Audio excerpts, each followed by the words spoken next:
Good evening, everybody, and welcome to Carving It Up Live right here on YouTube as well as on X. I am Bryson Carver, as always. It is great to be with you on this Monday. First of all, most importantly, he is risen. Happy Easter. Hope everybody had a great weekend on that front. And we had some incredible playoff basketball from start to finish. I'm not going to lie, Bucks Pacers was not exactly the appetizer I was hoping for as it pertains to how we led into the NBA playoffs. But from there, Clippers Nuggets, we'll get into that later. Why I picked the Clippers, I'm sticking with my pick. And you certainly don't want to overreact to game one. That tends to be the theme of shows like mine the day after the opening weekend of the playoffs. That said, there's some things I saw that I'm like, that's not ideal. Still picking them, still think they're the better team. But some things that Denver is more than capable, I think, did kind of expose in LA in game one. Get to Lakers, who just got clobbered in game one against the Timberwolves. I'm actually not all that worried about LA as long as they win tomorrow night, which they play game two in Los Angeles tomorrow at the Crypt. Get to that. Also, gonna leave with my Warriors, of course, in just a second. Get to the Knicks quickly. The 21-0 run that they went on against the Pistons, where they end up going from down 8 to up 13. It's crazy swing in the game, ends up winning game one. At the end of my show, my final mock draft, 3.0, last mock draft. The first round starts on Thursday. We'll have all kinds of coverage here on the Grid Network. I'll be hosting. EJ Savage, Mike Guida, who've been covering the draft throughout the last month or so, will be joining as well some other incredible Grid content creators. So definitely stay tuned for that. But first, they look good. Particularly on the defensive end, did the Golden State Warriors, who won a game that Steve Kerr said looked like it was straight out of 1997. 95-85 was your score. Yes, we're in 2025, and that was a score of an NBA first-round playoff basketball game. So there's a lot of things, there's a lot of reasons why folks picked the Houston Rockets to win the series. Now, Golden State was only the second 7 seed in the last 30 years to be a favorite over a 2 seed in a first-round series, according to Vegas. But I feel like the majority of the media was like, yeah, we like Golden State. They've gone on a good second-half run, post-All-Star break, post-Jimmy trade, all of it.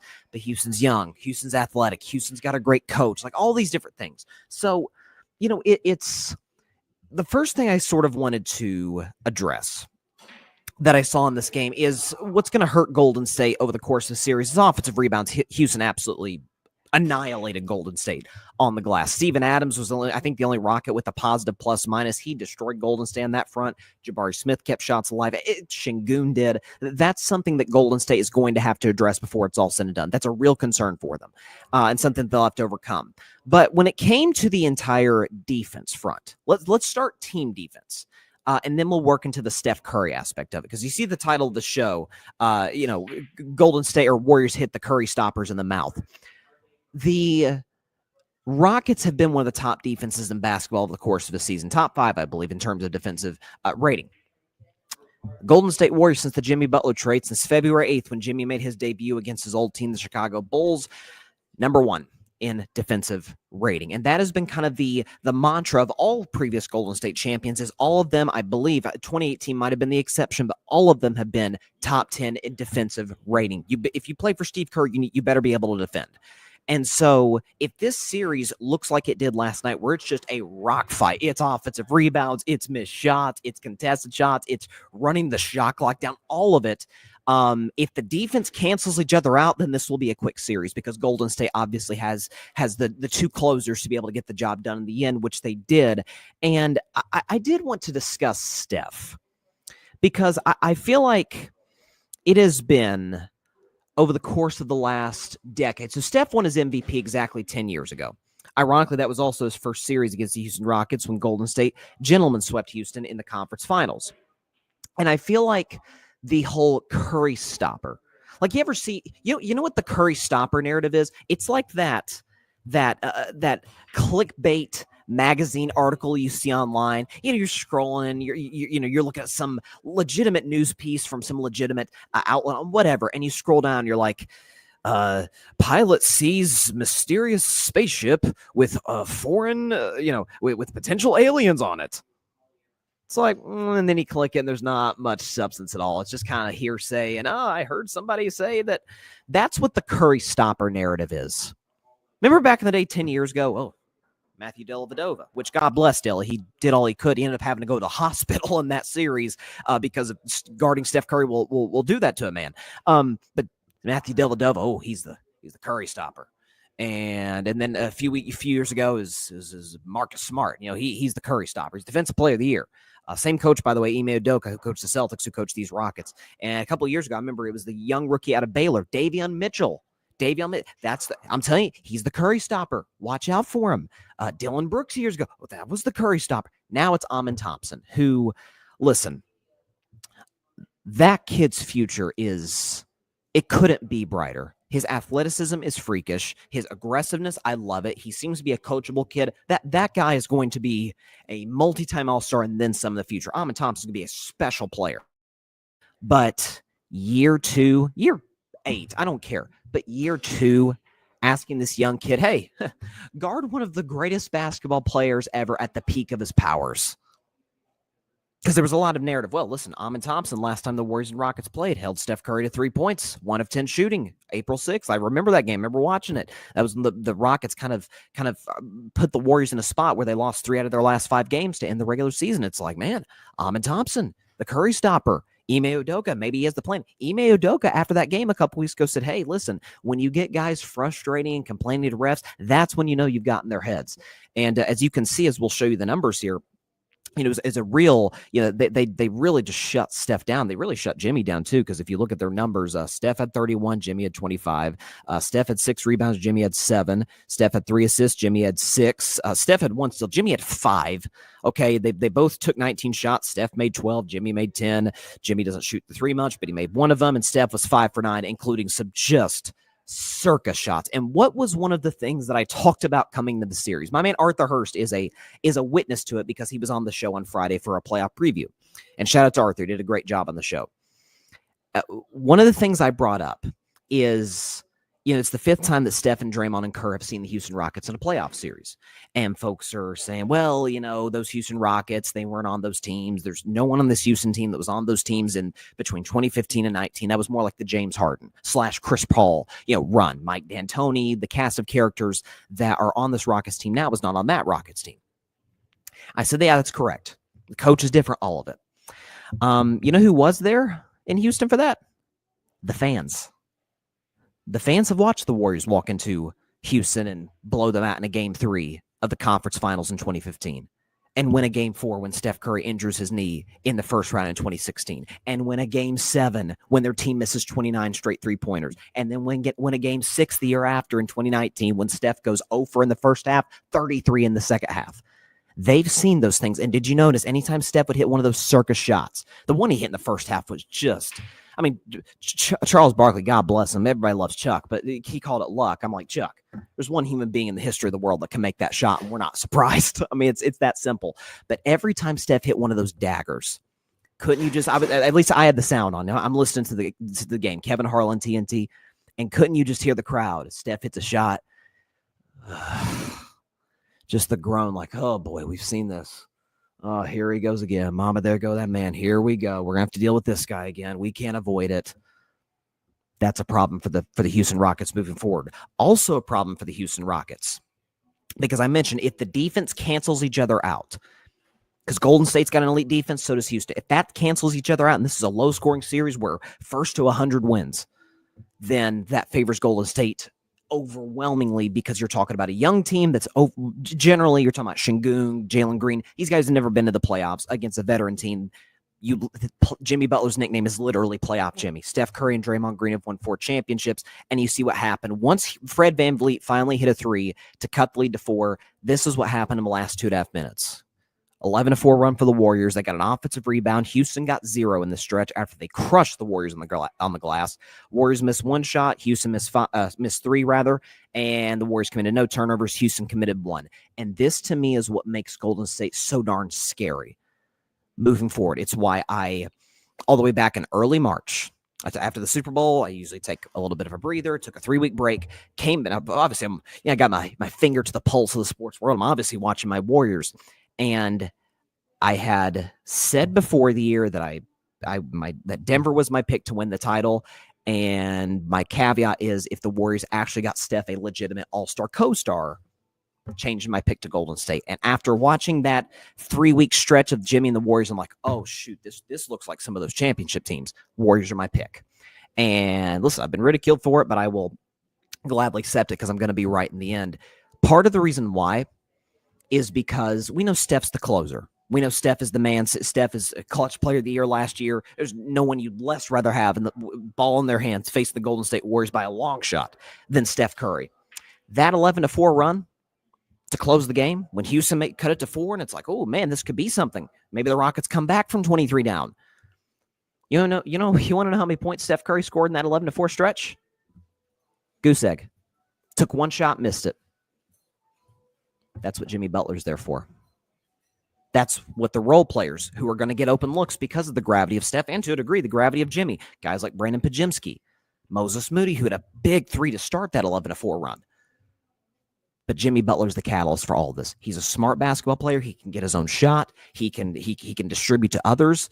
And then, by the way, you have the brains of Draymond Green, which what kind of asset is that over the course of a 7-game playoff series? Pretty good ones you've seen throughout the last decade. So I think it's a great win for the Warriors. I think this game, not the 95-85 aspect of it. I think that caught a lot of us off guard. But listen, I said coming into the series, Golden State's going to jump out on top to start. Nab game 1, nab home court advantage. Houston's going to respond in game 2. For the record, listen, I'm not going to sit up here and act like the series is over, even though between you and me, I kind of think it is. But Houston's going to win game 2, I think, probably by 10, 12 points. They're the desperate team. They're the 2 seed. I'm not going to shortcut them. I think they'll win game 2. Warriors will take 3 and 4. Houston probably takes 5. Golden State closes them out in 6. That was my prediction coming into the series, and that's how I feel today. Now, if I'll say this, and this is an interesting note going into game 2, is that because when people are panicking about, the rest for Golden State, they're not going to be rested for the playoffs. They play the play-in game against Memphis, 4 days off before Houston. Game 1, 2 days off. Game 2, 2 days off. Then you get to game 3, and then it's every other day from that the rest of the series. But the Warriors are going to get their rest in the early stages of the series. So I didn't think that was a question. But with the rest component and with the component of we won game 1, we're good. We've nabbed home court, we're good. Whereas Houston, it is if they know if they go down 0-2 to the Golden State Warriors with the series shifting back to San Francisco, forget about it. Series is over. It's a wrap. And on the Warriors side, it's an element of we're good. We've got home court. We're rested. This is probably the first game. Listen, it's a playoff game, so it has consequence, obviously. But this is the first game for the Warriors in probably a month where there's not like the playoff implications. We need to get this game. As opposed to if you lose game 2, okay, as long as we come out healthy, okay, we're good. We're good. We got the split. Let's go home. Let's get the next 2. Let's go up 3-1 and have a stranglehold on the series. So, listen, but I'll tell you, I got so bothered. Not just at the Curry stopper thing. The whole, listen, there's certain guys, if you rough Steph up, he'll really struggle. Yeah, he struggled on his way to 31. But not just roughing Steph up on offense, but going after him on defense. Did you see the stat today? Because I read this. I saw this on Twitter. And, listen, it's not everything you can see on there is necessarily true, but found it notable that Rockets players shot 4 for 16 from the field when guarded by Steph Curry in game 1. This is the lowest mark for any defender so far in the playoffs. This is what I've always said about Steph. Nobody's going to mistake the man for Tony Allen, to say the very least. But when people have acted like he's a darn cone on defense, like he's Luka or something, I've taken exception to that. Steph can defend, not that well, but he can. It's not an automatic bucket when you go after him. And certainly in this game, Houston couldn't score. And you saw Houston taking early shots on the shot clock, and the Warriors were going to play with pace. We're going to slow the game down. That's how Jimmy likes to play. Steph can get good looks. So, and by the way, the role players, Moody hits a big 3. Pajemski doing what he does with the winning plays there at the end. The tip to Draymond Green late was huge. Like just a team that's been there, that's done that knows how to win these games. And listen, Ime Udoka's a great coach, but that was a kind of put his foot in his mouth a couple weeks ago when he was talking about, when you get in their heads after a while, you're not getting in Steph Curry's head. If you are, it's in a bad way that's going to hurt you in the end. And that's what happened last night with the Golden State Warriors. So listen, I know everybody loved the Rockets. I understand it. I didn't appreciate, though, everybody agrees, obviously, Steph's the best player in the series. I didn't appreciate the whole, okay, Steph's the best player, and then Şengün's the second best player. I'm like, well, Şengün's the second best player in the regular season between these two teams. Jimmy Butler's the second best player in the series. So, listen, I hear about Şengün. Listen, you can have Şengün, Work Zoom, Cartoon, Warriors in 6. It don't matter. So, there you go. Shifting now to the Lakers. So, by the way, again, the show is not, I should have mentioned, the show is not live. So, if there's anything in the world of sports that has happened prior to recording the show, I'm aware of it, just not the time that you're watching me. Let's talk about the Lakers because they got blasted by the Minnesota Timberwolves on Saturday night. I believe the score was 117 to 95. Lakers kind of jumped out early. Luka got in a run, but from there, it was from second quarter on, it was all T-Wolves. Dante DiVincenzo had a 3 in the first half. Like, it was all momentum from there. And that was with Anthony Edwards not necessarily giving you that much. He got hurt in the game, and Minnesota was able to come out and play big. Naz Reid was great. Julius Randle looked, again, playoff Randle. That's a concern in this series for Minnesota. I don't think this is an area of concern for the Lakers, and there's a couple of reasons for this. Number one, J.J. Redick's first game as an NBA head coach in the playoffs. So J.J. Redick's played in the playoffs quite recently, I might add. I think he played as recent as like 2019 in the playoffs. So it's not been that long ago for him. But coach of the playoffs, different animal. And Chris Finch, I used to be pretty hard on Chris Finch. I think I had reason to. He's gotten better over the last few years as a coach. Chris Finch has been there before. Minnesota Timberwolves have been in the playoffs the last 3 years, so that this is not new for them. And so, at least in game one, there's that advantage. There's the element of, okay, LeBron, Luka, I still think they're trying to figure it out a little bit. Keep in mind, this trade happened 2.5 months ago, not last offseason. And so, but to me, the main catalyst, the main reason that I'm not concerned about the Lakers, at least right now in this series, is we've known it's the biggest cliche in the NBA playoffs, but it's true. And I liken it to, remember during the Patriots dynasty when, I mean, they won 6 out of 9 Super Bowls. Brady won six championships and 9 Super Bowl appearances in New England before the one in Tampa. But it was so funny. You'd watch them every game, every Super Bowl, and it's like, why do they never score in the first quarter? Matter of fact, I think Brady threw an early touchdown to Gronk in the Tampa Super Bowl, and I think they said it was like the first touchdown or touchdown thrown or touchdown scored, whatever, that Brady had scored in a Super Bowl in the first quarter ever. I'm like, man, it's been there 10 times. This is the first time he did it? Because Tom and Bill, veterans, been there, done that. We're going to feel out the first quarter. See, the Atlanta Falcons never been there before. Rams never been there before. Seattle had been, so a little bit of a different story there. But, some of these teams have never been there before. Carolina Panthers back in the day. We're going to feel the game out, see what's up, see what they want to do, get a feel for what's going on, make in-game adjustments, make halftime adjustments, and then go be the clutchest team in probably NFL history in the second half. LeBron James in game 1 of the playoffs. Particularly, too, I went back and looked. We talk about the LeBron feel-out game, and we hear about that, but it's a real thing. I went back and looked at LeBron game 1s over the course of his career, and he averaged like 27 a game. It's like, man, if you average 27 in feel-out games, like that's ridiculous. So I decided, okay, let's look more recently because some of those games are like apex, prime LeBron James that could beat any basketball player ever. Let's look at LeBron James as a Laker in the first round of the playoffs, or at least, in game 1 of the playoffs in his Laker career.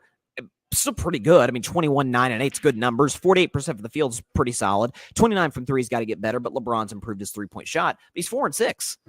He's 4-6 in the playoffs. This is now his 3rd straight game 1 loss, 2 to Denver and now to Minnesota. So this is not foreign for LeBron and the Lakers. And so that I'm not concerned with. What needs to improve, 2 things that need to improve drastically for the Lakers if they want to respond in game 2, get back in the series, and put themselves in a position to win. Number 1, Austin Reeves has to show up. And the thing that was the only concern I had about the Lakers coming into the series, the only major one, and the one I have for them in the playoffs, is I said the Lakers and Timberwolves are the reverse of each other. The Timberwolves' best defensive players, best offensive players are... the Lakers' best defensive players are kind of a liability offensively. Outside of Dorian Finney-Smith. Dorian Finney-Smith can hit the perimeter 3-point shot, dish from Luka. He can hit those shots. He got a chemistry with Luka, obviously, from Dallas back in the day.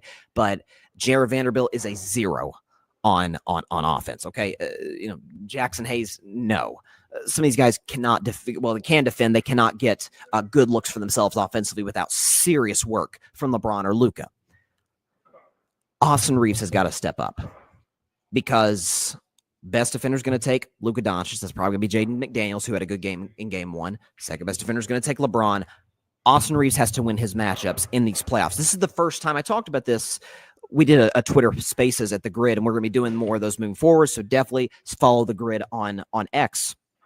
We did a Spaces during some of the games on Saturday. I think this was we were talking about this during the Knicks and Pistons game, and we got to talk about the Lakers. And I said, this is the first time in Austin Reeves' career where, at least post rookie season, where he is the number 3 on ball option. Not the first time he's been the third best player on the team. He's been the third best player on the team for the last few years. But Anthony Davis was an on the ball scoring threat. You had to throw the ball at AD in the post or high post, free throw line, let him do his thing. LeBron obviously can create his own shot with ease. So can Luka now. So Austin Reeves, that's going to be kind of his role. And this has been the best season of Reeves' career. So I expect him to respond. And the Lakers' intensity has got to ratchet up. Again, I think this was a little bit of Minnesota. Nobody believes in us. Everybody's picking the Lakers. Okay, we'll show you, combined with the LeBron feel-out game, and that's a recipe for disaster in a one-game setting for the Los Angeles Lakers. So kudos to Minnesota. And Edwards, I swear, this, there's a reason folks talk about this guy being the potential face of the league soon. And listen, post Bron and Steph, because we know those are the two guys right now. There's a number of candidates. Wemby could be it. Heck, Luka could be it. And Edwards is just not just the charisma, but what he does, especially for such a young player. I know this is year 5, but I think he was a teenager when he got drafted out of Georgia by the T-Wolves in 20. So he's still a young man.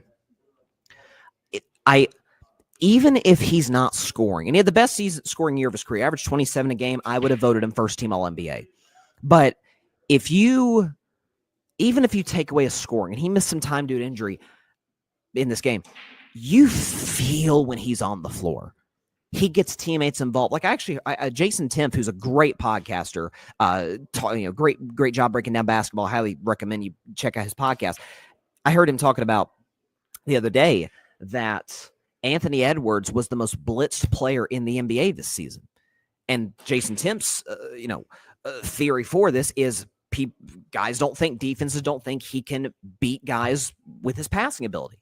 And that's been a concern of the course of his career, but I feel like he distributed the ball well. He obviously can rebound. He plays his arse off on the defensive end. We can score with ease. So listen, that's a dude you want to be certainly the face of your franchise. If you're the T-Wolves, you've got your guy. You tried Wiggins, Cat, good players to varying degrees, but not a dude who can say, okay, this is my squad. Y'all gonna follow my lead, and we're gonna get the job done in a game 1 in Los Angeles when nobody thinks we can win. So listen, Anthony Edwards is one of the funnest watches in the league. And listen, I'm curious what Minnesota's, because if you remember a year ago, they took that game 1 in Denver in the second round. That was when everybody thought the Nuggets were going to beat the T-Wolves in the second round. And then they walk in there in game 2 and beat them again. It's like, oh my gosh, the defending champions. Denver reels off 3 straight, and then Timberwolves come back and win that series in 7. I expect the Lakers to come out with their hair on fire in game 2. First of all, that's the type of coach JJ Redick is. I'm going to be curious to see Luka's effort on the defensive end. That'll be fascinating. I expect the Timberwolves to get Luka into a lot of pick and rolls. That is the bread and butter on how to beat the Los Angeles Lakers. They don't have size, and Luka is a negative on the defensive end.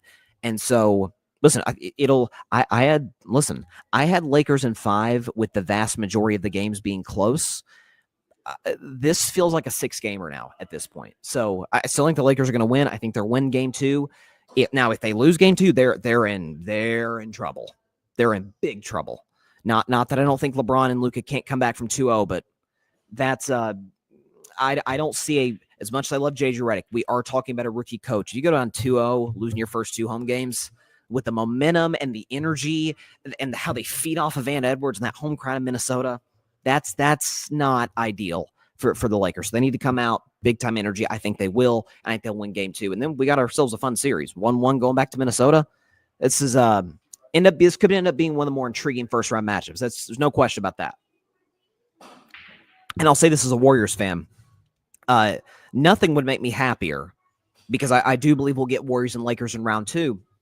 Nothing would make me happier is if nothing else, Minnesota takes a pound of flesh off the Lakers, the way I think the Pistons are going to take a pound of flesh off the Knicks. We'll get to them later in this show, but that's kind of my hope as a Warriors fan. Like, hey, just let's have that series go as long as possible. So game 2 is a must win for the Lakers. They can't. I don't think they can win this series if they don't take game 2. I think they will take game 2 comfortably. LeBron, he's done his feel-out game. Luka's going to step up. He's owned the Timberwolves, particularly Rudy Gobert, over the course of his basketball career. So I like the Lakers in game 2. All right, be back in just a minute on Carving Up Live. But when we come back, probably the best game of the weekend was Clippers and Nuggets, game 1 in Denver. Went to overtime. Westbrook, Harden, back and forth. Terrible mistakes, big shots. Get to that in just 1 minute on Carving Up Live. You're not going to miss this, baby. We're just getting started.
Welcome back to Carving Up Live. So before we get to Nuggets and Clippers, I saw this earlier because there's been, since the Mavs got just, how bad are the Dallas Mavericks? And I know we've crushed Dallas for a while, and rightfully so, but they got absolutely embarrassed by Memphis, and then Memphis gets freaking dog walked by Oklahoma City yesterday in game 1. But no, this according to Tim Cato, that that Dallas Mavericks owner Patrick Dumont was reportedly frustrated with Nico Harrison for not warning him how the fan base would react to a Luka Doncic trade. What? It just gets worse by the day for Mavs fans. The owner wasn't aware of this. Like, and he's mad. Listen, you can be mad at the GM for a lot of reasons. One of the reasons not to get mad at Nico Harrison, if you're the owner at least, is to, man, I didn't think the fans would be ticked off with us trading our franchise player, just took us to the finals last year, and has more first-team All-NBAs than Steph Curry, and he's in his mid-20s. Yeah, I didn't think the fans would be mad at that at all. It's just, somehow, some way, the Dallas Cowboys are not the most embarrassing franchise in their own city anymore. It is like this. This makes Dallas look like a decently run operation now. You were shocked that the fans were ticked at the Luka trade? And you, listen, get mad at the GM for making the trade. Although you're the owner, I'm sure you could nix it if you wanted to. But don't get mad at him for something that you had to give the okay for. And yeah, then it tells me it's just more evidence they had no finger on the pulse of what Mavs fans actually want, which is, hey, one of the 5 best players on planet Earth. We'd like to keep him. He wants to stay here. Maybe he should stay here. Just a crazy idea. But clearly Nico Harrison had other ideas. So that's where we're at with that. So shifting now, though, to what was the best game 1, I think, of the first round. I'm normally able to get the week off. I've obviously been in Orlando for the Disney College program. Normally get the weekends off. I like to go to the parks. And I'm just sitting, I'm sitting eating dinner in Epcot, just like riveted by this game 1 finish between the Clippers and the Nuggets.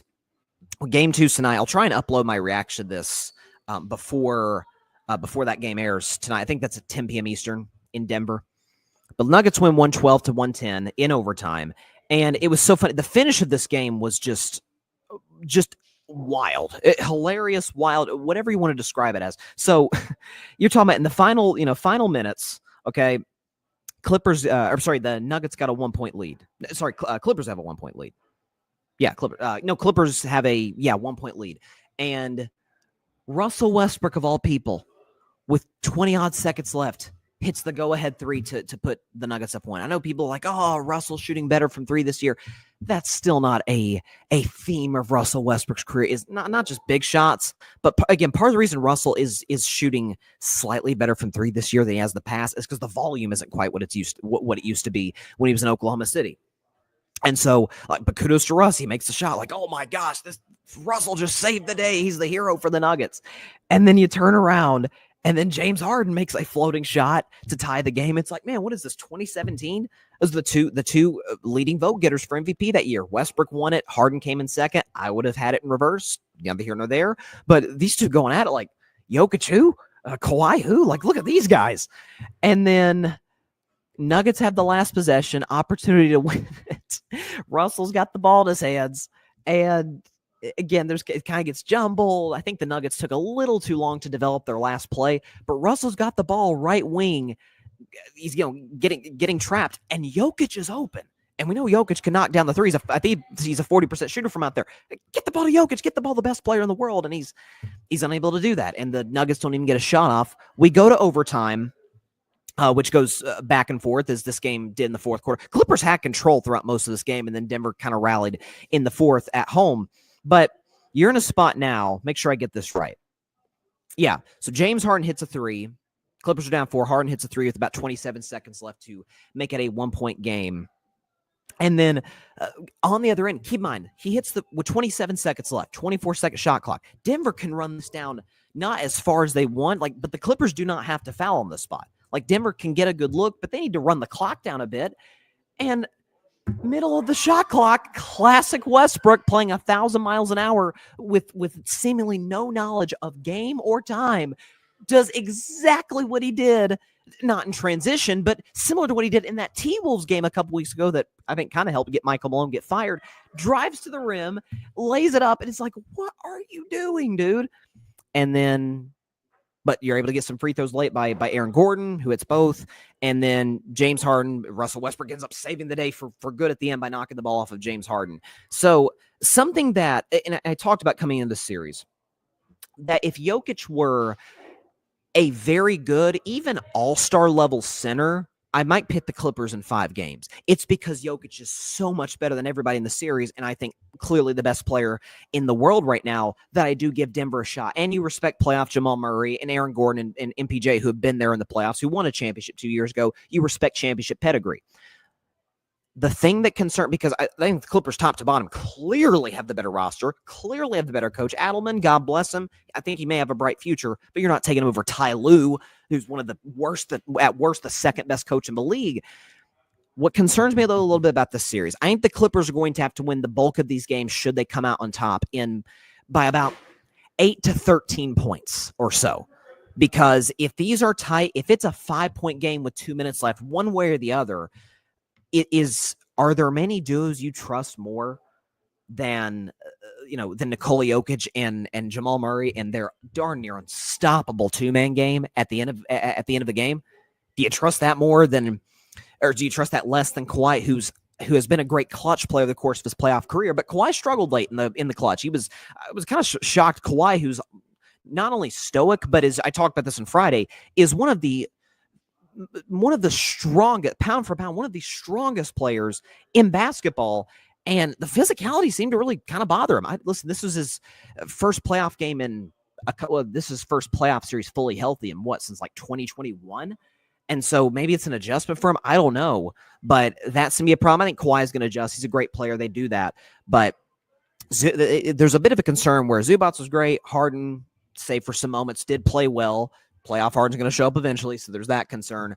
Kawhi always balls out in the playoffs. Yeah, I think he had about 21, 22 points. So you have that component onto it, but it's the late game situations where, okay, if we get, it's kind of like what I talked about with the Warriors and Rockets series, where it's different because the Warriors are clearly better than Houston, but if the defense cancels each other out in the series, Golden State absolutely wins because Steph or Jimmy close at the end. But if these are tight late, for as much as I think Kawhi is great in the clutch, as much as I certainly don't trust Harden, despite some of the big-time shots late in this game one, I don't think there's first of all, I don't think there's a better 2-man game in the NBA to begin with than Murray and Jokic. And certainly late in games, it's darn near unstoppable because Murray's great in the mid-range. Murray can get to the basket. We know he can shoot the three. Jokic can do everything. If Jokic gets the ball in double, I'm going to kick it out to Michael Porter Jr. I'm going to kick it to Christian Brown. I may kick it to Russell Westbrook from time to time if he's open for a 3-point shot. I can float it. I can hit the mid-range. I can get to the bat. Like, listen, the guy can do whatever he wants offensively. He's obviously a liability on the defensive end of the floor, which is why I think Zubats will have a big impact. But listen, that was a big-time win for Denver in Game 1. I think it would have been really tough for them to go on that rally and then lose in overtime, especially after they weren't even able to get a shot off at the end of regulation. But this is going to be, I think most people thought this would be the best series in the first round. And if Game 1's any indicator, it very well could be just that. But that is, listen, I still got the Clippers winning. I still think they're the better team. I think there's a good chance they respond in Game 2. But it's the late game situations that if you're a Clippers fan, all 13 of them, you kind of do just hold your breath a little bit. And you're like, man, Jokic and the Nuggets have done this a lot in the playoffs, and forget just the playoffs, but just from a basketball standpoint, even Ty Lue, who's one of the great strategizers in the NBA right now, I mean, what are you going to do to stop that? Like I said, if Jokic was not almost on a tier by himself right now as far as the best player in the league, I would have no problem at all even thinking twice about picking the Clippers. I still pick them, but there is the concern, when you get down to the late game situation. So great Game 1. Looking forward to Game 2 tonight. The show's airing at 6, so the game tips off in, I guess, about 3.5 hours, so that'll be fun. And I think this will be a good series. I still got Clippers in 6, so I'm going to roll with that. Transition now to the Knicks and the Pistons. What a,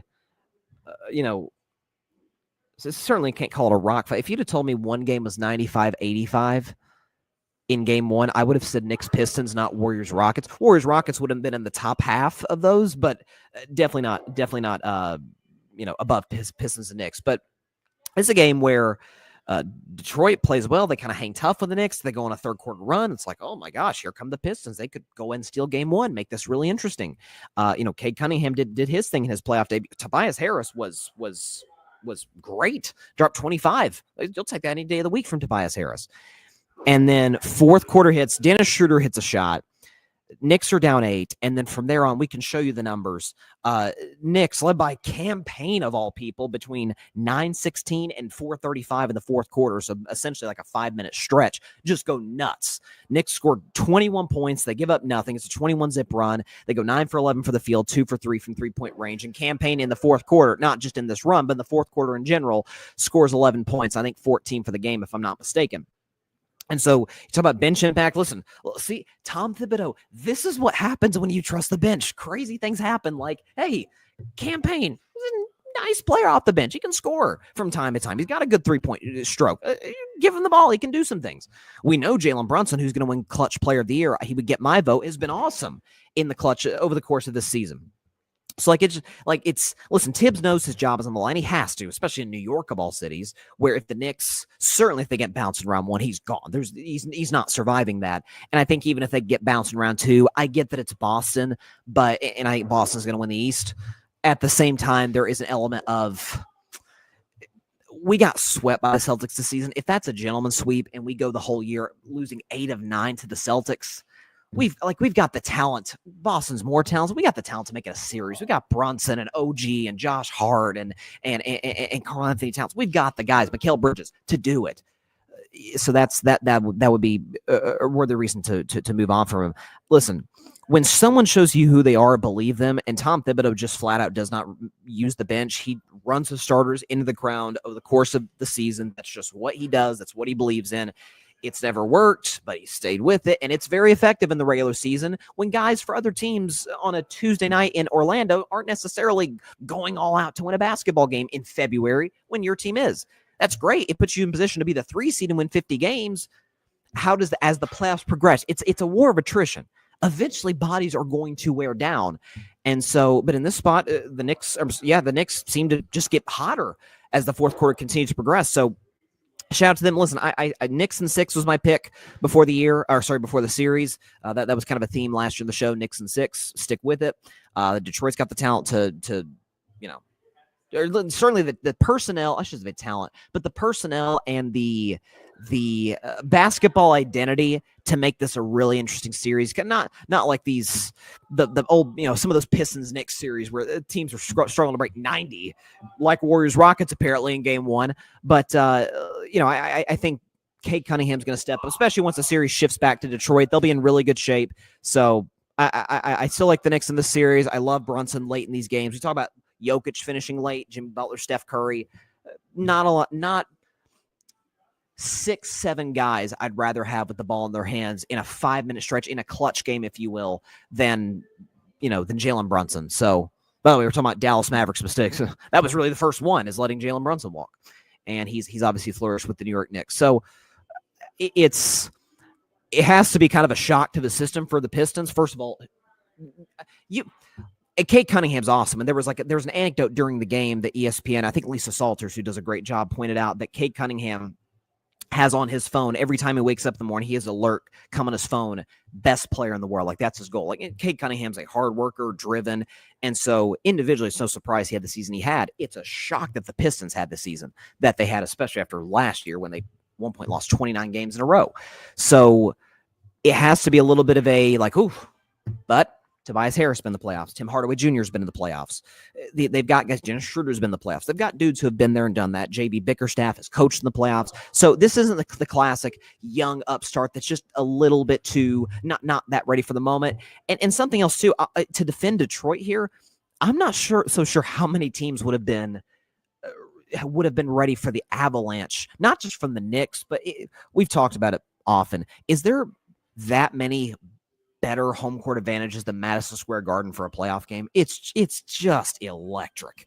I mean, we know about Spike Lee and some of the celebrity fans. I'm not talking about celebrities who are fans. I'm talking about fans who are celebrities in New York.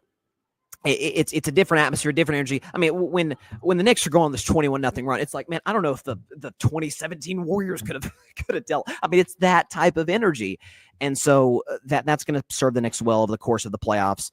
But I think they win the series in 6, but Detroit will respond. Even if they go down 2, I still think Detroit can win the next 2 at home and make it a 2-2 series. So they're fine. I obviously didn't think the Pistons were winning the series coming in, but JB Bickerstaff can point to spots in this game where he's like, hey, guys, we had control. We were in a good spot coming in the fourth quarter. We had an 8-point lead with 9 minutes to go, and then the Knicks got hot. The big thing that Detroit's got to address is how Karl-Anthony Towns and some of the Knicks players just dominated the offensive glass during that run in the fourth quarter. But Knicks win the series. That was a crazy 21-0 run. But the Pistons will respond. There's no question about that. Again, today's show is not live, so if there's any comments, we greatly, greatly appreciate it. Please subscribe while you're at it on YouTube to my YouTube channel, Carving Up, as well as on the grid. Before we get to NFL draft, mock draft 3.0, which, for the record, I did also want to say this. As a reminder, Thursday night, 7:30 p.m. Eastern Standard Time, 4:30 p.m. Pacific Standard Time. We've got a Grid Network NFL Draft live reaction show. We're working behind the scenes to put that together to get as many people on there as possible as it pertains to some of the draft analysts. We'll have breaking down the draft as we go, the first round. But listen, this is the first year I've ever done mock drafts. I can't believe it. It's one of those things. I can't believe I took this long to do it because it's so sort of fun just thinking about the aspects. It's because it was 3.0 and because this is my final mock draft. This is the longest amount of time that I spent because I want to get as close to, you're never going to get 32 for 32, but you want to get as close to, I saw that coming from a mile away based on reports. And so get to mock draft in about, call it 5 to 10 minutes or so. But I did want to discuss, or at least touch on, some of the other playoff games and some of the other game ones around the NBA. Because tonight we've got Pistons Knicks and Clippers Nuggets. That's a great doubleheader. That'll be 2 fun games. But some of the game ones that didn't necessarily deserve full segments. But Pacers Bucks. Pacers take care of Milwaukee. Milwaukee was my pick coming in. This again a little bit like the Lakers, where it's like they almost didn't seem to be ready for the playoff intensity, which is a little surprising because the Bucks have been a perennial playoff team. But I mean, Giannis was, by his standards, pretty darn awesome, 36-12. But no other Buck showed up. He had some guys come off the bench in double figures, but generally the Bucks starters. Kyle Kuzma put up a Tony Snell stat line. Kyle Kuzma in this game was 0 for 5 from the field, 0 for 2 from 3, 0 rebounds, 0 assists, 0 steals, 0 blocks, and was a -24 in the game, which was a team worst for the Milwaukee Bucks. So listen, they traded Chris Middleton for Kuzma. I thought the trade was a good one. Chris Middleton's body had, God bless him, had kind of been failing him recently. So I thought Kuzma was a good fit there, but yeah, yikes. You got to get more than that in game one. I don't know when Lillard comes back. I'm almost certain it's not game two. My guess this is probably not game three either. This is a blood clot situation we're talking about with him. So I think the Bucks will respond. But again, that's another home court where Indiana, we kind of overlook the Pacers degree, but this is a 50-win team that was in the conference finals last year. And for the record, in 3 of those games, took Boston down to the wire, 2 of them, or 1 or 2 of them, without Tyrese Halliburton. So I say that, and then I pick the Bucks. And, I'm not sure the Pacers are the 4 seed. I'm not sure I'll take them against Cleveland. I may, just depends on how the Cavs series plays out. But, good win for the Pacers. We always talked about Clippers and Nuggets, as well as Pistons, Knicks, Timberwolves, Lakers. So that covers Saturday. Sunday, I mean, one pick I feel pretty darn confident in is Thunder and 4 over the Memphis Grizzlies. That was a beatdown, a shellacking, an embarrassment, whatever you want to describe it as. 131-80 was your final score from Oklahoma City. Between the Thunder and the Grizzlies, and this was kind of a classic Thunder team effort. Like SGA 15 points. He's not great. He's only 1 for 7 from 3. Only shot 7 free throws, so that's gonna be something I think we're gonna have to get used to with him moving forward. But Jalen Williams is good, 20. Chet Holmgren 19. Hartenstein 14. Dort 12. Aaron Wiggins came out the bench, gave you 21. So kind of a team effort. And then for Memphis, nobody had it going. At all. And this is, it's so weird. I feel like we're watching a little bit of what folks thought the Memphis Grizzlies were going to be about 3 years ago in Oklahoma City now. Now, SGA is not close to the athlete that Ja is, but star guard of all the SGA is a superstar. Ja looked like he was training that direction. Not quite. He's taken a big time step back due to injuries, off court stuff. I think lack of seriousness for basketball has to come into the fray. But this you can clearly tell that it was a 68-win team with a week of rest against an 8 seed that fired their coach 2 weeks ago, has an unserious superstar, has one of their bigs that is hurt. Like it's a mismatch in every way. The Thunder, this series should be over a week from when's game 4? When's game 4? Because I remember the Thunder swept the Pelicans last year when the Pelicans didn't have Zion. Game 4 is on Saturday. So yeah, a week from today, the series should be long over. So there you go. So Thunder and 4. That's a sweep. My skepticism of Oklahoma City, but that should be a quick series. Memphis. Come on. I'm taking those guys seriously. Magic and Celtics. Boston did, took care of business, 103-86. How about Derek White coming in and getting the job done? So Derek White in this game just gave you a cool 30, 7 of 12 from 3, 10 for 18 from the field, led Boston in scoring by a pretty wide margin. The second leading scorer was Peyton Pritchard, who did his thing off the bench. He was my 6th man of the year. I said on Friday's show I would give the award to Peyton Pritchard, but this Boston team, man, is so darn deep. I mean, Tatum gets hurt in the game, so isn't that effective offensively? Jaylen Brown, we know, is dealing. That's really the one thing that could hurt Boston is Tatum got nicked up in this game. Jaylen Brown's been dealing with some knee stuff over the second half of the regular season. He's been getting some injections. Like, I think it is imperative. Boston kind of knows, let's get rid of Orlando as soon as possible. Let's give ourselves an extra week off, particularly for Jaylen Brown, but to a degree for Jason Tatum. I still think the Magic can get 1. I had Celtics in 5. Paolo Banchero's good. He's so good. I've been a fan of this guy since college. I remember the first time, I've told this story before, the first time I really took notice of Paolo Banchero, because I knew he played at Duke, Final Four, all of it. But when he got drafted by the Orlando Magic, number 1 overall in 2022, got a lot of people, including myself, off guard. I thought they were going to go with either Chet Holmgren or Jabari Smith.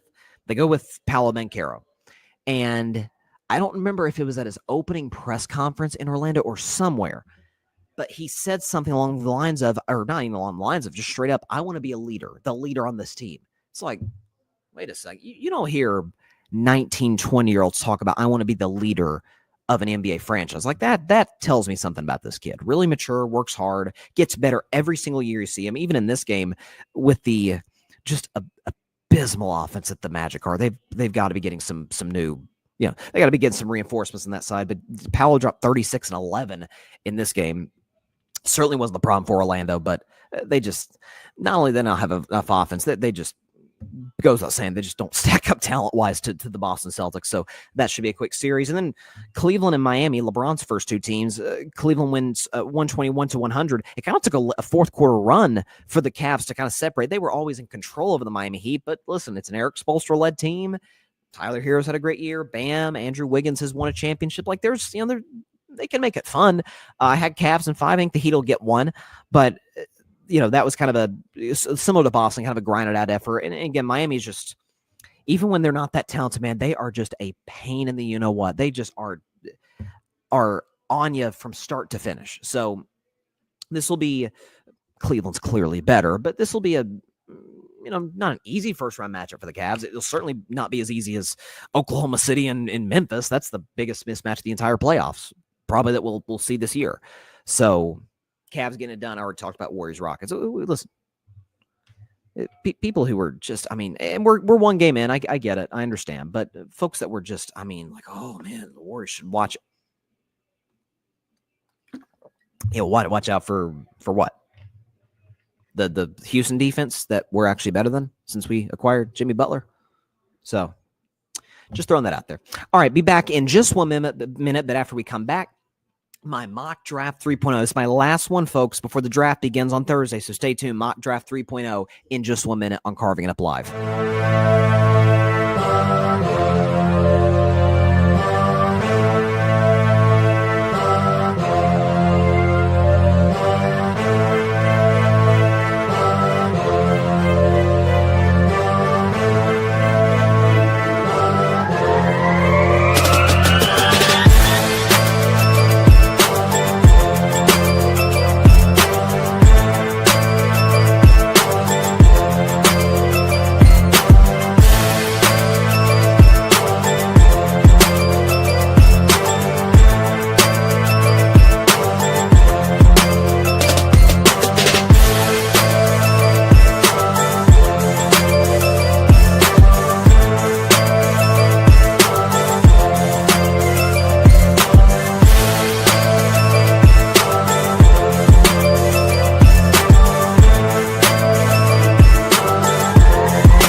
Welcome back to Carving Up Live. So, mock draft 3.0.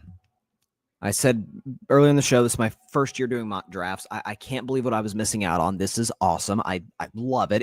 And by the way, it builds my personal anticipation for the draft even more than what it already was. And by the way, again, next, just another reminder, Grid Network 2025 NFL Draft live coverage starts Thursday night, 7:30 Eastern on the Grid's YouTube. It will probably be on the Grid's X as well. Tell everybody you know about it. It's going to be one of our biggest shows as a network this year.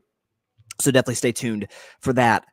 Mock Draft 3.0, it's obviously, I've gone over some, it's probably the longest time I've spent on one, just kind of looking at different, okay, am I sure that this team needs or wants or will address this? The Shedeur Sanders component of it just makes it all the more fascinating. So let's not mess around. Let's get right into it. So mock draft 3.0, here we go.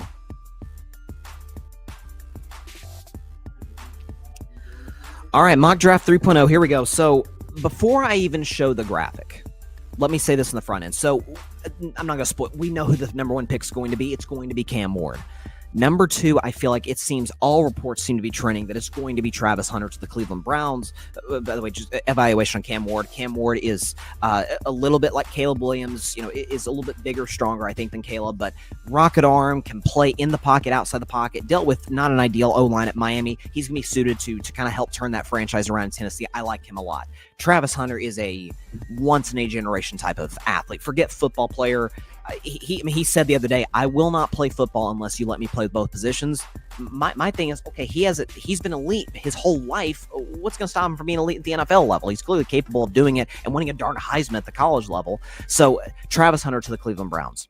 I thought this entire time that the draft starts at number 4 with the New England Patriots, because I think the top 3 players go off the board. Then what does New England do? In recent days, and maybe this is just the last 2 weeks leading up to the draft, there's a whole lot of nothing being spread around. There's conflicting reports. There's anonymous sources. Like, it's just hard to gauge what's real and what's not in the last 2 weeks prior to draft. I mean, I remember 2 years ago, it felt like C.J. Stroud was going to fall, and he ended up going second overall to the Texans. Like, you just hear a lot of nonsense, intentionally so, from a lot of franchises because they want to position themselves in a certain way to take a certain player. And my idol in this business, Colin Cowherd, has a great saying that if you're facing a tough decision in life or whatever, say it out loud. The say it out loud theory. And the last mock draft, the first one I had Travis Hunter going to the Giants. Then when reports shifted that the Browns were going to take him, I had him going to the Browns, and that's the case now. Mock draft 2.0, Abdul Carter going to the Giants. But I was thinking, okay, say it out loud. The strength of the New York Giants is their defensive line. While Abdul Carter would make it maybe the best defensive line, Brian Dable's job is on the line. The head coach. Joe Shane's job is on the line. The general manager. Jameis Winston and Russell Wilson are fine. They're good. We are trying to save our jobs, and there's a first-round talent quarterback on the board. Boom.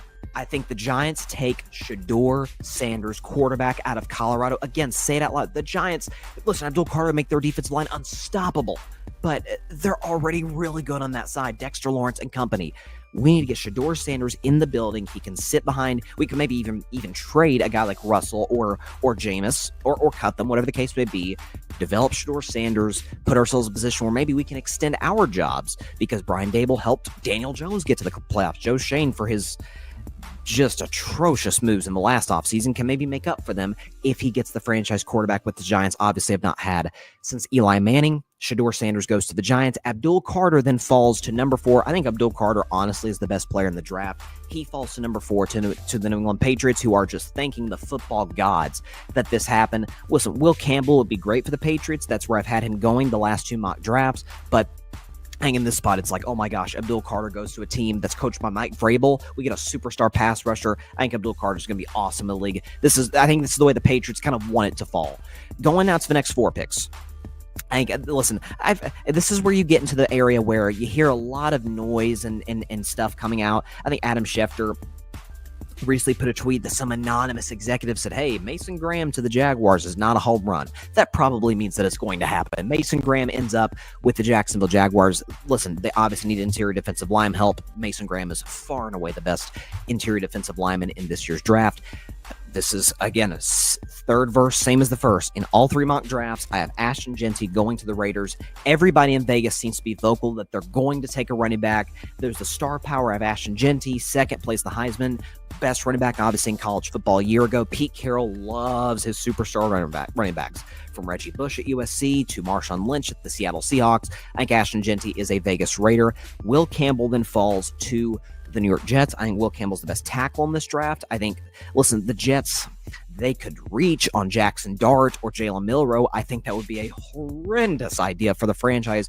Aaron Glenn is trying to set a culture, and not only that, but they just need help on that O-line. That was one of the biggest issues beyond just ability that plagued Aaron Rodgers over the last season with the Jets, is just poor offensive line play. Get the best tackle in the draft, sure that side of the O-line up. Jalen Walker, again, third verse, same as the first. Best pass rusher in this draft after Abdul Carter. He goes to the Carolina Panthers, who desperately need help on the edges defensively. Next 4 picks, I think Tet McMillan, back to where I had him initially. I believe in my first mock draft, Tet McMillan goes to the New Orleans Saints now that Shedeur Sanders is off the board. I think if Shedeur is on the board, they take him with the Derek Carr injury. But listen, the Saints are in a world. They need to just get the roster right. They need to get past the cap hell that they're in, that they for some reason just held on for dear life post Drew Brees, that they can make a run. That was never realistic. Let's get the best receiver in the draft, put him in. Chris Olave, God bless him, has dealt with a lot of concussions. So listen, if the best case scenario, Olave stays healthy, he's with McMillan, whoever the quarterback is next year, and if they draft one in 2026, makes their job a little bit easier. Amari Hampton, I had him going to the Bears in the last mock draft. I have him going here in this one. I honestly think overall he's a better prospect than Ashton Jeanty. Listen, the Bears were the worst rushing team in the NFL last year. They've done a good job. I've kind of wrestled. Should I have them taking O-lineman, Armand Membo, somebody like that? But they've went out and addressed the O-line in free agency. So I don't think that's going to be a problem for the Bears this season. They've got a great offensive coach in Ben Johnson. Get Caleb Williams a good running game. Really shores up that Bears running game. Armand Mimbo goes to the San Francisco 49ers. Listen, Trent Williams is a legend. He could retire tomorrow and walk into Canton, Ohio with that gold jacket. But they do need to shore up that offensive line, particularly if Brock Purdy is going to end up being the long-term option, which I think, based on what I'm hearing from a contract perspective, would be a mistake. But you got to protect your asset. Armand Mimbo goes to the 49ers. And then you got a back-to-back tackles. Kelvin Banks Jr., Texas. It's kind of perfect. Jerry likes, big, not necessarily a big name in the case of Kelvin Banks, but Texas is a big-time brand, big-time school, obviously same state. Dallas, there's the retirement of Tyron Smith, which he was already gone, obviously, last year with the Jets. Zach Martin's gone. Like the old great Dallas offensive lines from the 2010s are gone. The remains are nowhere to be found. Let's try and see if we can help Dak Prescott protect him a little bit. They need to draft wide receiver desperately, but I feel like any of the wide receivers at 12 will be a bit of a reach. Other than Ted McMillan, Kelvin Banks Jr. at 12 is the right pick at this point for Dallas. Next 4 picks, Miami Dolphins. I switched up a little bit. I had them going Josh Simmons the last 2 drafts, the tackle of Ohio State. In this case, they're seeking a trade for Jalen Ramsey. So in this case, let's just replace Jalen Ramsey and get the best corner in the draft. 2 Longhorns go back-to-back. Jedi Barron goes corner out of Texas to the Dolphins. The best tight end in this draft, in my opinion, one of the 5 best players in this draft, Tyler Warren, goes to a team that desperately needs help at tight end. That is the Indianapolis Colts. Tyler Warren is a fantastic fit there. He's an awesome talent at the time position at Penn State. He goes to Indianapolis. Listen, the Falcons need help off the edge. I've had them alternating between James Pierce, and in this case, I'm settling on Michael Williams, the edge out of Georgia.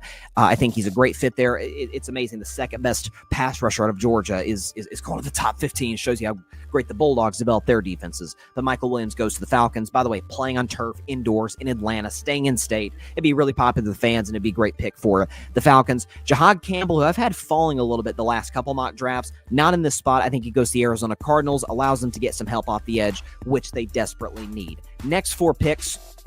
All 3 mock drafts have had the Bengals going with the corner. Will Johnson's the second best corner on the board this year. He out of Michigan. He goes to the Bengals, who just need, outside of Trey Hendrickson, who we're waiting on a deal, but it looks like probably is going to stay in Cincinnati. Let's address the back end of that defense, which we have just pretty much just let fall apart, particularly in free agency the last couple of years. Let's get Will Johnson in. Matthew Golden, receiver out of Texas, goes to the Seahawks at 18. I have felt this entire time that Seattle's going to go with the wide receiver, particularly after they traded DK Metcalf to my Steelers and let Tyler Lockett walk in free agency. Put him with Jackson Smith and Jigba. Matthew Golden is a burner, and that'd be really helpful with a guy like Sam Darnold, who we know has a big arm. James Pierce Jr., my man out of the University of Tennessee, goes to Tampa. They've been looking for a great pass rusher for some time now. He goes to the Buccaneers. And Emeka Egbuka, I'm really high on this kid. He goes to the Denver Broncos. Help Bo Nix out. Put him in a Sean Payton offense, put him opposite Cortland Sutton. That can be an even better Denver Broncos offense than what it was last year when Bo Nix, I believe, threw 29 touchdown passes as a rookie. Going to the next 4 picks, starting with my Pittsburgh Steelers. I hope and pray that if Shador's off the board, that this is the position we go. Josh Simmons, tackle out of Ohio State. I think this would actually be a kind of a bargain for the Steelers, getting him at 21. Listen, we know the weakness of this Pittsburgh Steelers team, other than quarterback, is offensive line, which has obviously affected quarterback play over the last half decade or so. Get the O-line right, and for the love of God, Tomlin, develop an O-line at some point. Josh Simmons goes to the Steelers. Please don't take Jackson Dart. Please, I'm begging you. I will be not as skeptical if you take Jalen Milroe, but I still think at 21, that's a huge reach on a project of a prospect. Get the O-line right. Draft Josh Simmons. Second straight year that the Steelers would draft, I believe third straight year that they would draft an offensive lineman, which they need to do. Colson Loveland's the second best tight end. He goes to the Chargers. It's not just a classic Jim Harbaugh pick just because it's a Michigan Wolverine and Jim Harbaugh coach Colson Loveland, but you put him in. Listen, I last mock draft I had Matthew Golden going there, but I was actually talking to a buddy of mine. He said, yeah, but he's a burner, and Lab McConkey's kind of a burner. So, stylistically, it doesn't make a ton of sense. So put Colson Loveland there, give Justin Herbert a good safety valve, which he really hasn't had at the side of position in Los Angeles. I think that'd be a really good fit for the Chargers. My sister's favorite team, the Green Bay Packers, go Shamar Stewart out of A&M. This is more of an upside pick than a production pick, but the Packers have a history of doing that. They take Shamar Stewart at 23. Azaria Thomas out of Florida State goes to the Minnesota Vikings. Again, their defense is really good up front. They need help in the secondary. Next 4 picks. I think it is imperative that the Houston Texans go offensive line this draft. They go Josh Connerly. At this point is the best tackle on the board out of Oregon. Jaden Higgins, receiver out of Iowa State, goes to the LA Rams. How about that? Listen, what's better than Puka Nacua and Devontae Adams? Oh, let's take one of the most talented young receivers and put him in our group. And I think the Rams are going for it right now. This will give them an even better shot to go on a deep playoff run. And who knows what they'll do even after the first round of the draft. Les Snead, one of the best GMs out there. Walter Nolan, interior lineman out of Ole Miss, will go to the Baltimore Ravens. This is kind of a classic Baltimore pick. SEC guy, interior D-line. This kind of fits their mold and what they like to do. Mike Green, edge out of Marshall. I had him going to Buffalo the last 2 mock drafts, but again, high upside guy, top 15 potential player on the board. Listen, you put him opposite Aiden Hutchinson, comes back healthy. All of a sudden, there were rumors last year. Oh, could you get Max Crosby and put him opposite Aiden Hutchinson? I'm not saying Mike Green's gonna be Max Crosby. Obviously, he's one of the best pass rushers in the game, but could really, really make a day one impact on this Detroit team that we know.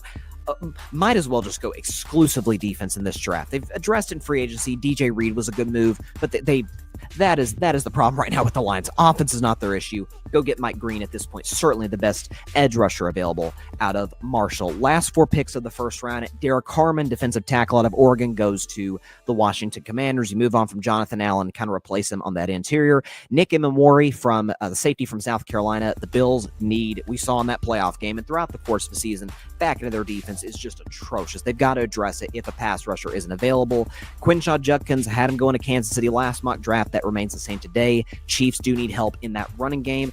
And I've kind of just swapped a bunch of guys with Philly. It's like, hey, who do the Eagles want? Because they really don't have a genuine hole in their roster. So what the heck? Let's just get another receiver. Luther Burden III, wide receiver out of Missouri, goes to the Philadelphia Eagles at number 32 to round out the first round of my final mock draft 3.0. So there you have it. Listen, I'll say this. I thought back and forth on Shedeur at 3 to the Giants. I did. But again, I go back to what, my man Cowherd always talks about is the say it out loud theory. Does it fit with Abdul Carter on the Giants? Yes. Does it make them an unreal defensive line better than they already were? Yes. But that's not the problem for the Giants. They need to listen. Is Shedeur a guy that in most drafts you would take 3rd overall in the draft? No. If Shedeur Sanders is in last year's quarterback draft, I'd take Caleb, Penix, Jaden Daniels. Who else is in that draft? Bo Nix. I would probably, I don't know, Bo Nix is pretty good. It's a tie between him and Bo Nix. I would take him over J.J. McCarthy. And then Drake May for the Patriots. Again, I like Drake May. It's hard to tell last year because the Patriots are so darn untalented at virtually every position offensively. So we'll see if Josh McDaniels is able to address that and if the Patriots address it in the draft. But again, like last year, no way, no chance that I'm taking Shedeur Sanders in the top 3. I'm not sure I'm taking Cam Ward top 3 last year. But again, it's a year where the quarterback prospects are kind of weak. Like Jackson Dart, you're going more upside than production because against the good teams, the SEC, Jackson Dart wasn't very good. Jalen Milroe, it's a little bit of like the Jalen Hurts model. Elite run, probably not elite runner, can fly when he has the ball in his hands. Big time, probably the best arm in the draft is Jalen Milroe. So there's some things to work with, but there are some things to work with as it pertains to his weaknesses. So it's not a strong quarterback draft. Not a lot of day one ready guys.